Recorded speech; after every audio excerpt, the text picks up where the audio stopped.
breaking news from 13 Action News. And we begin with some breaking news out of North Las Vegas. We've been following all afternoon. Chopper 13 fast and first over the scene, where police responded to reports of a shooting on an RTC bus. Right now, Nellis is closed off from Bonanza to Harris. SWAT is on the scene. Nearby schools are on lockdown, and people nearby also told to take shelter. According to a source, before the shooting on the bus, the gunman was inside a packed McDonald's. No shots were fired there. And we have team coverage for you this afternoon, and we start with 13 Action News investigative reporter Joe Bartels, who joins us now live near Nellis and Bonanza. Joe. One of them is a sniper, the other is a spy. Yeah, Carla and Masa, I want to set the scene really quick here. You mentioned that Nellis is shut down in both directions. It's closed all the way up to Washington in both directions. I'm going to get out of the way here, get you a live look down Nellis right now. You're going to get as close as we can to that RTC bus where we believe that gunman is still on board here. Let me bring you up to speed on what's been going on if you're just getting home or tuning in for the first time this afternoon. So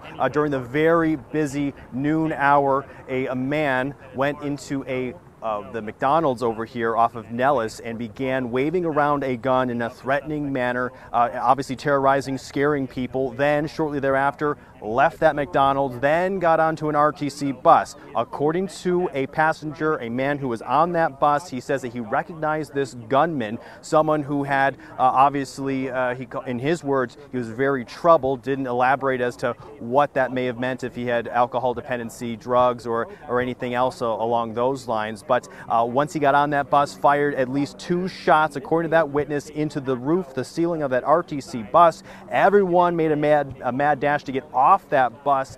The good news in this situation here, if there is any, Metro telling us that they do not have any reported injuries to any of the passengers on that bus. But after they got here, a very tense situation, because that person, that gunman, is still on that bus. It's believed that he's still on that bus, but they can't see through the windows because of the wrap. They also do not have access to the closed circuit television cameras inside that bus. So they do not have a very good look at this suspect inside the bus as to what he's doing right now. But a source did tell me that they do have enough information, at least at this point, that they believe they may have identified this person, and they're in the process of going through his background very quickly, trying to establish who he is, trying to establish perhaps a motive of exactly what was going on inside that bus, about why he may have shot and scared so many people in this area here. So Metro continuing to assess the situation, trying to get this situation resolved peacefully. That is what they're telling us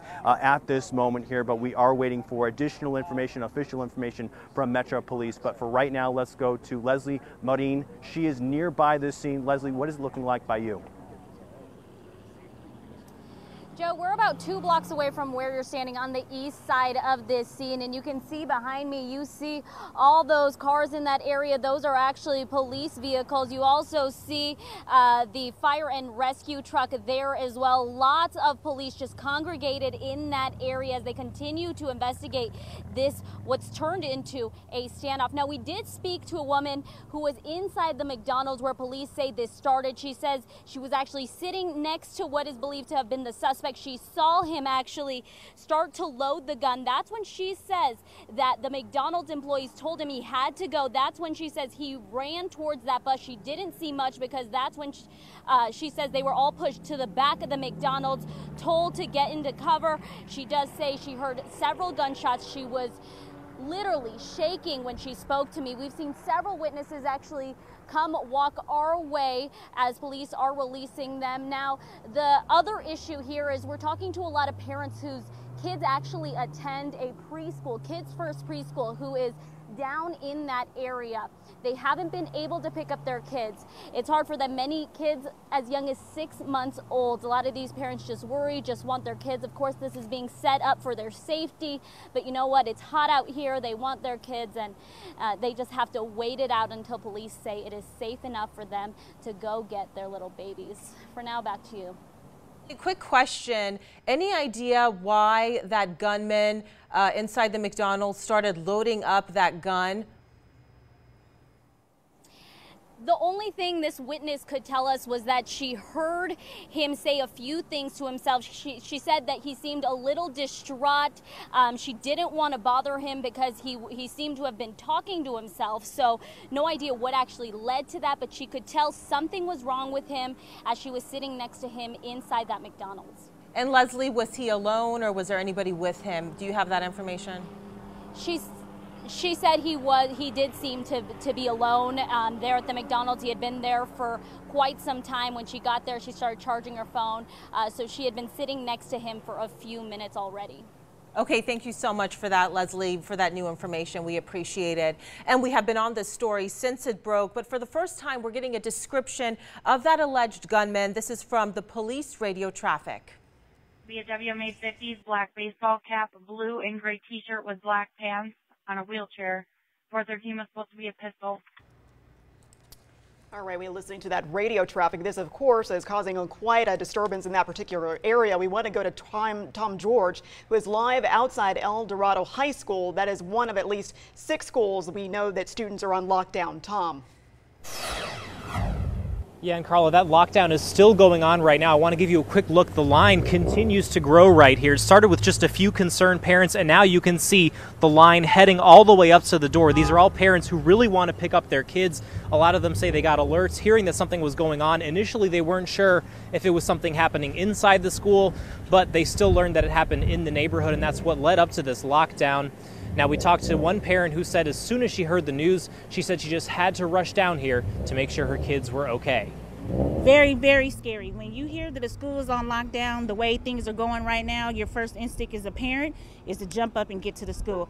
I didn't get no type of phone call to say that the school was on lockdown or anything. Now, one concern that some of these parents tell me is that there was a little bit of miscommunication initially. All they heard is that there was a lockdown, so initially they thought there may have been some kind of shooter on campus. That's obviously not the case. They now know that this was in the neighborhood near where this happened. But one of the things that they were really concerned about is that this high school where we're standing now is just about a mile away from where this happened, and there's some neighborhoods in between. So parents say that their kids would have to walk home in that unsafe environment, and that's why they're trying to pick up their kids. Again, we're in kind of a holding pattern right now. We saw the doors opening up a little bit. It looks like a few students have been able to come out, but nobody's been able to go in. But parents say even though it's hot outside, they're determined to stick it out however long it takes to make sure that they can pick up their kids. But we haven't been given any indication as to when that lockdown will finally be lifted. But we'll, of course, let you know when it is. For now, reporting live, Tom George, 13 Action News. Thank you so much for that, Tom. And a mile away, that school still put on lockdown for safety. And this incident comes just months after another shooting on an RTC bus that happened on March 26th. It was deadly. 57-year-old Gary Bretling from Montana. He was an innocent tourist in Las Vegas. He was killed. And that shooting did begin a push to make buses in Las Vegas safer because officers at the time had problems seeing inside the bus, but the suspect could see outside of the bus. Last week, RTC gave Metro permission to stream cameras from inside the buses during emergency situations. RTC said that would be implemented by the end of the year. However, we know that the bus in today's incident that officers were not able to see inside because there is only one bus in the valley right now with that technology.